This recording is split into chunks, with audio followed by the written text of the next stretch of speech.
अस्सलाम वालेकुम दोस्तों, मैं हूं आसिफ अली और आप देख रहे हैं आसिफ अली टीवी। दोस्तों, पूरी दुनिया में हर रोज़ ऐसे दिल दहला देने वाले वाक़यात वकूफ़ ज़ीर होते रहते हैं जो न सिर्फ अदारों बल्कि हुकूमतों की भी नाकामी का मुँह बोलता सबूत होते हैं। इन्हीं वाक़यात में एक ऐसा वाक़या जो आज हम आपको सुनाने जा रहे हैं वो कहीं और का नहीं बल्कि वतन अज़ीज़ पाकिस्तान का ही है। एक ऐसा वाक़या जो बज़ाहिरन किसी फ़िल्म की स्टोरी लगता है मगर दर हकीकत एक सच्चा वाक़या है।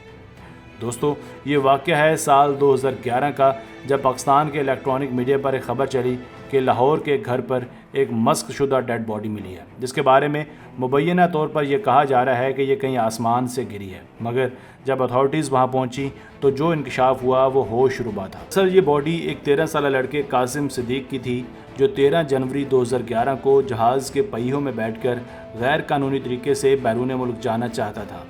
इसकी खुशकिस्मती और बदकिस्मती मुलाहिज़ा कीजिए कि ये किसी न किसी तरह एयरपोर्ट की कांटेदार फेंस तो क्रॉस करने में कामयाब हो गया, मगर बदकिस्मती से ये कुछ ही देर बाद यानी प्लेन टेक ऑफ होने के कुछ ही मिनटों बाद लाहौर ही के एक नवाही इलाके अल-फैसल टाउन में एक घर की छत पर गिरकर अपने खालिक हकीकी से जा मिला। ये बेचारा प्लेन के लैंडिंग गियर में छुपकर बैरून मुल्क जाना चाहता था।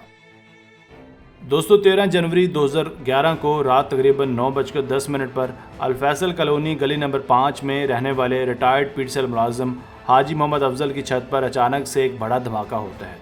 अल-फैसल टाउन दरअसल एक छोटा सा ही इलाका है जो कैंट एरिया और एयरपोर्ट से थोड़ा ही दूर है। हाजी मोहम्मद अफजल के मुताबिक जब वो और इसका बेटा ये आवाज़ सुनकर अपने घर की छत पर जाते हैं तो ये देखकर उनके पैरों तले ज़मीन ही निकल जाती है कि वहाँ औंधे मुँह एक डेड बॉडी पड़ी होती है। हाजी मोहम्मद अफजल के बेटे मोहम्मद फैज़ान के मुताबिक जब हमने उस बॉडी को हिलाना चाहा तो अंदाज़ा हुआ कि उसकी तमाम हड्डियों का चूरा बन चुका है।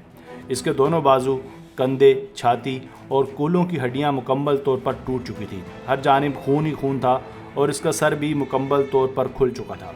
फैज़ान का कहना था कि जिस जगह ये बॉडी गिरी थी उस जगह पर एक बड़ा सा क्रैक भी पड़ गया था। उसका मज़ीद कहना था कि इस लड़के ने ग्रे पैंट पहन रखी थी और साथ ब्राउन कलर की चेक शर्ट और फटी हुई जराबें थी। ये लड़का महज अर्ली 20s की एज का था और इसकी दोनों जेबें खाली थी। दोस्तों, इस कमसिन लड़के का नाम कासिम सिद्दीक था। इस हादसे के बाद कासिम के वालिद मोहम्मद सिद्दीक ने एयरपोर्ट अथॉरिटीज़ को इस वाक़े का ज़िम्मेदार करार दिया। मरहूम के वालिद का कहना था कि कैसे एक नौउम्र लड़का इतने सख्त सिक्योरिटी वाले एरिया में बगैर किसी पुश्त पनाही के घुस गया। मोहम्मद सिद्दीक इस वाक़े का ज़िम्मेदार एयरपोर्ट अथॉरिटीज़ और ASF को करार देते हैं। उनका कहना था कि एयरपोर्ट अथॉरिटीज़ अपनी कमज़ोरी और लैब्स को छुपाने के लिए और इस पर पर्दा डालने के लिए उसे ही लगातार इन्वेस्टिगेट कर रहे हैं कि बताओ तुम्हारा बेटा रनवे की हदूद में कैसे दाखिल हुआ। ये एयरपोर्ट अथॉरिटीज़ की गैर जिम्मेदार और इग्नोरेंट भी करार देते हैं। उनका ये भी कहना था कि एयरपोर्ट सिक्योरिटी फोर्स अपने सिक्योरिटी लैब्स पर पर्दा डालने के लिए अब तक ये मानने को तैयार ही नहीं कि वाकई उसका बेटा जहाज़ के लैंडिंग गियर से गिरा था। दोस्तों, इस वाक़े में कासिम का एक दोस्त भी लापता हुआ था।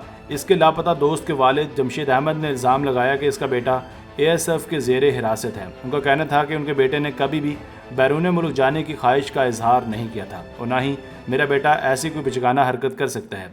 जमशेद अहमद का कहना था कि हमें यह भी बताया गया कि दोनों लड़के गेट नंबर 4 से एयरपोर्ट की हदूद में दाखिल हुए थे। पुलिस को भी इस वाक़े की CCTV फुटेज दी गई, जिसके एक दिन बाद पायलट और कंट्रोल टावर के दरमियान होने वाली गुफ्तगू की रिकॉर्डिंग भी दी गई।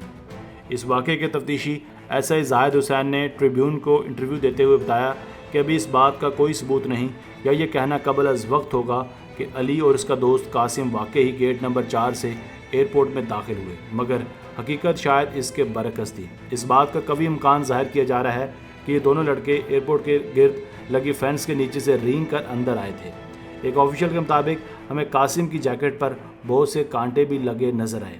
उनका मज़ीद कहना था कि ऐसा पहली बार नहीं हुआ कि कोई एयरपोर्ट की सिक्योरिटी को ब्रीच करके अंदर आया हो। इससे पहले भी 2 लोग ऐसा कर चुके हैं। यहाँ अक्सर आवारा कुत्ते भी एयर स्ट्रिप की हदूद में दाखिल हो जाते हैं। पुलिस एहलकार इस बात पर भी हैरान थे कि इन लड़कों के रास्ते में 20 चेक पोस्टें भी थी और हर पोस्ट पर 4-4 गार्ड्स भी तैनात थे। दोस्तों, इस वाक़े के बाद SI मोहम्मद अब्बास का कहना था कि इस लड़के के बाजुओं और चेहरे पर ग्रीस और टायर कार्बन लगी हुई थी, जिसका वाज़ेह तौर पर यही मतलब था कि इसने लैंडिंग गियर को थाम रखा था। अल्लामा इकबाल एयरपोर्ट के मैनेजर आमिर महबूब का कहना था कि कोई भी जहाज़ के लैंडिंग गियर को इतनी देर तक नहीं थाम सकता जितनी देर इन स्टोवे ने थामने का इरादा किया था। जहाज़ उस वक्त एयरपोर्ट से 1 एरियल माइल की दूरी पर था اور جہاز کی ممکنہ بلندی تقریباً 20,000 فٹ تھی، اس لیے اتنی بلندی پر انسان کا بچ پانا تقریباً ناممکن ہے۔ دوستو، آخر میں یہاں یہ بھی بتانا ضروری ہے کہ ایئرپورٹ اتھارٹیز آج تک اس واقعے کی تردید کرتی رہی ہے، مگر دوسری طرف اسی یعنی ایئر بلو فلائٹ کے پائلٹ نے ٹیک آف کے فوراً بعد کنٹرول ٹاور سے رابطہ کیا تھا اور پلین کے وہیلز میں کسی خرابی کے متعلق گراؤنڈ سٹاف کو آگاہ کیا تھا۔ ستم ظریفی یہ کہ ایئر بلو فلائٹ اور اس لڑکے کے گرنے کا ٹائم پیریڈ تقریباً ایک ہی تھا۔ دوستو، آج کی ویڈیو بس یہیں تک تھی، امید ہے آپ کو پسند آئی ہوگی۔ اگر آپ نے اب تک ہمارے چینل آصف علی ٹی وی کو سبسکرائب نہیں کیا تو جلدی سے کر لیں، کیونکہ ہم آپ کے لیے ایسی دلچسپ ویڈیوز لے کر حاضر ہوتے رہا کریں گے۔ ملتے ہیں ایک نئی ویڈیو کے ساتھ۔ کیپ واچنگ آصف علی ٹی وی۔